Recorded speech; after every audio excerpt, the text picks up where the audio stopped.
As I said, confidence on both sides. And we've seen the Trump confidence has been extreme, extremely high when Joe Biden was the nominee, and with few breaks since Kamala Harris became the nominee. What is their confidence based on tonight? The same thing it's based on. Their internal polls show him doing very well. They don't believe that Kamala Harris has convinced people that they could trust her to be a good commander in chief or a good steward of a good economy.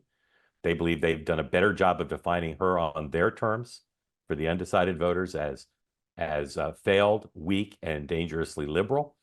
They have believed, and they've argued this for a long time, that the makeup of the undecideds are more of the profile of a Trump voter than a Harris voter by 2 to 1, more male than female, more concerned about the economy and immigration and the issues on which Donald Trump has done well. So as we've gotten here down to the end, they've become quite bullish on the prospect of winning 5 of 7, 6 of 7, or 7 of 7 of the battleground states.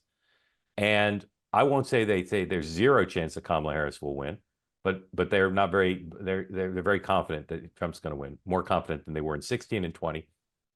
Today they put out a big memo about the early vote, and they say what we've talked about here. It appears, from what you can tell about the early vote without overreading it, the amount of vote coming in from the major cities, Atlanta, Detroit, Philadelphia, is down. Milwaukee, down from 2020. The amount coming in from rural areas is up from 2020. And we're going to look in a little bit at Pennsylvania.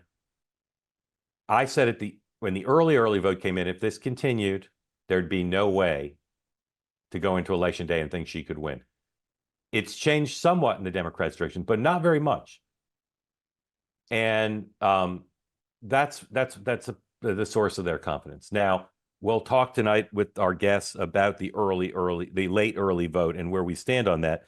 I asked a Republican strategist, what do they see in the early vote that they think is a fair-minded Republican strategist who can think outside the red box. I said, how could anyone look at this data and not reach the conclusion that it would be very difficult, if not impossible, in some of these states for Kamala Harris to flip the script and do better, have the Democrats do better on election day voting than they've done, to not be swamped by the surge of Republican voting on election day.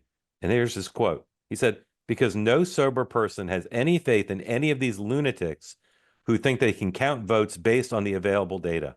We've been burned before. So this Republican is saying the Republicans who are arguing that the early vote, as it's almost final now, makes it difficult for her to win, are making too many assumptions.